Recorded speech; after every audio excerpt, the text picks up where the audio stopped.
All right, let's dive into one of the most epic and brutal conflicts in modern history, the Pacific War. Now, if you're picturing the trench warfare of Europe, think again. This was a war fought across millions of square miles of ocean, where massive aircraft carriers were the new queens of the chessboard, and tiny, remote islands became bloody battlegrounds. It's a story that starts with a shocking attack that changed America forever and ends with a weapon that ushered in a terrifying new age. Picture this. It's a peaceful Sunday morning. You're a sailor at Pearl Harbor, America's main naval base in the Pacific. You're probably thinking about a day off, maybe doing some laundry. Then, at 7:55 a.m., the sky suddenly fills with planes bearing the rising sun insignia. And that frantic radio message crackles over the airwaves, a message that announced, in no uncertain terms, that the world had just changed. The whole thing was terrifyingly fast. In less than 2 hours, it was all over. The first wave hits, and just 15 minutes later, a single armor-piercing bomb slices through the deck of the USS Arizona, hits the forward ammunition magazine, and the ship is just gone. An instant tomb for over 1,000 men. By the time the second wave leaves, the harbor is a smoking ruin, and hundreds of American planes are wrecked on the ground before they ever had a chance to fight back. 2,403. That's how many Americans lost their lives that morning. Militarily, for Japan, it was a stunning success. But strategically, it was a colossal mistake. In one single act, they erased American isolationism and united a furious, grieving nation. As one Japanese admiral famously worried, all they had done was awaken a sleeping giant. So that brings up the big question, right? The one that everyone was asking in the rubble of Pearl Harbor. Why would they do it? It seemed to come completely out of the blue, but it didn't. This was the explosive end to a long fuse that had been burning for years. And it really comes down to two things: Japan's massive ambition and its crippling lack of resources. Okay, so here's the core of the problem. Japan was building a modern, world-class military and industrial machine. But to run that machine, you need fuel. You need oil, you need rubber, you need steel. And as an island nation, Japan had almost none of it. Think about this. Almost 90% of its oil had to be imported. And guess who their biggest supplier was? Yep, the United States. So if you can't buy what you need, what do? Well, for the military leaders running Japan, the answer was simple. You take it. They'd had a string of military victories and started to believe they were invincible. Their grand plan was to create what they called the Greater East Asia Co-Prosperity Sphere, which sounds nice, but it was really a blueprint for a giant self-sufficient empire controlled by Japan, with all of Asia's resources at its command. This was the breaking point. When Japan pushed further into Southeast Asia, into French Indochina, the U.S. finally drew a hard line. They turned off the tap, a full oil embargo. Suddenly, Japan's economy and military were on a timer. With only about 2 years of oil reserves, they had a choice to make, and fast. Give up the dream of an empire or launch a desperate, high-stakes war to seize the oil fields they needed. They chose war, and once that choice was made, wow, they moved with breathtaking speed. For the next 6 months, Japan unleashed a blitzkrieg across the Pacific that seemed absolutely unstoppable. With the American fleet reeling from Pearl Harbor, Japanese forces just rolled over everything in their path. They sink Britain's most powerful battleships, they overwhelm American forces in the Philippines, and they capture Singapore, the so-called impregnable fortress of the British Empire.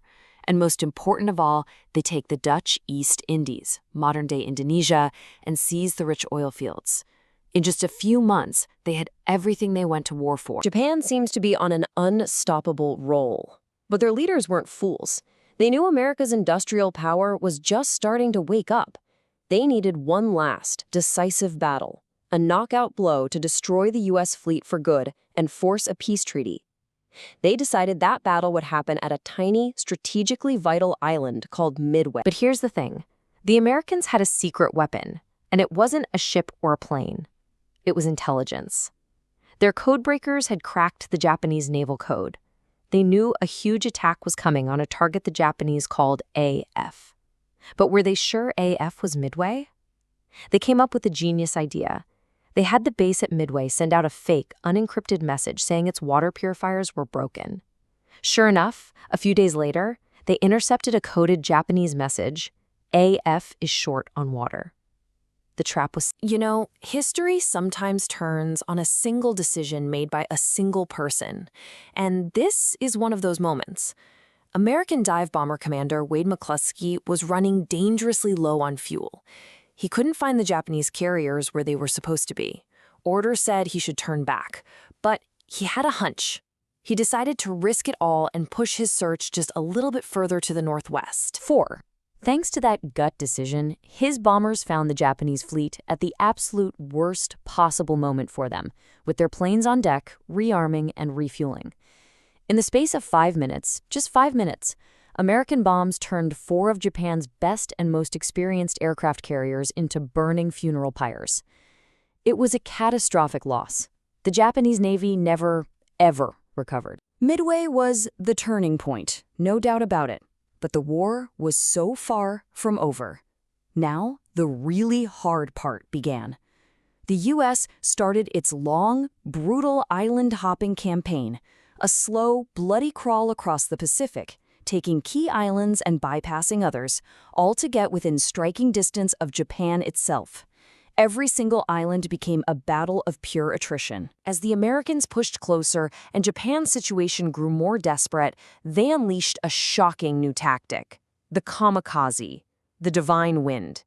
These weren't elite pilots trained for dogfights. These were pilots trained for a one-way mission: to fly their bomb-laden planes directly into American ships. It was organized suicide on a scale the world had never seen. And it's so important to remember, these were young men. They were indoctrinated in a warrior culture where dying for the emperor was the greatest glory. And when you read something like this final poem, it's just chilling.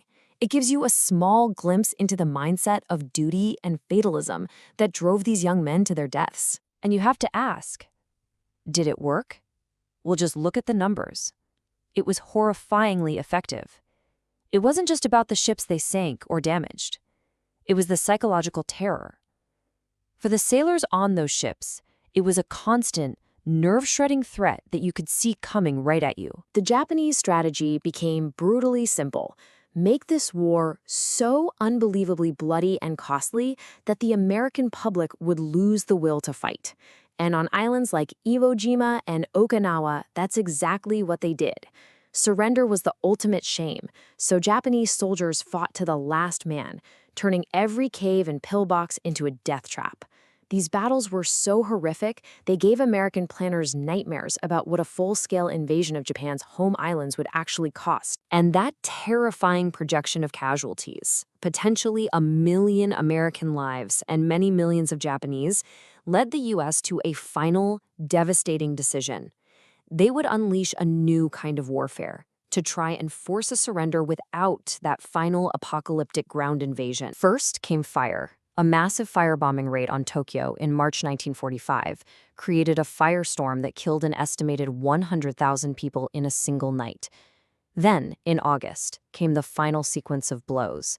August 6th, the first atomic bomb hits Hiroshima. Then, on August 9th, 2 things happen. The Soviet Union declares war and invades Manchuria, wiping out a huge Japanese army, and the second atomic bomb is dropped on Nagasaki. For Japan's leaders, it was one unimaginable disaster after another. The human cost is it's beyond comprehension. But then you hear the story of someone like Tsutomu Yamaguchi. He was in Hiroshima on a business trip when the first bomb hit. He survived, somehow made it home to Nagasaki, and was literally telling his boss about the first bomb when the second one went off. His description of the world turning black, red, and brown, it brings the horror down to a devastating human level. Faced with this total, unprecedented destruction and with their armies collapsing in mainland Asia, Emperor Hirohito did what was once unthinkable. He personally intervened and broadcast a message of surrender to the Japanese people. The formal ceremony happened a few weeks later, right there in Tokyo Bay, on the deck of the USS Missouri. World War II was finally over. The fighting stopped. But the story doesn't end there. The path from Pearl Harbor to that surrender ceremony leaves us with a huge, haunting question. It's one thing to end a war. It's another thing entirely to build a world where a war like that can't happen again. It forces us to ask, have we truly learned the lessons from this incredible carnage? And more importantly, are we still listening to them today?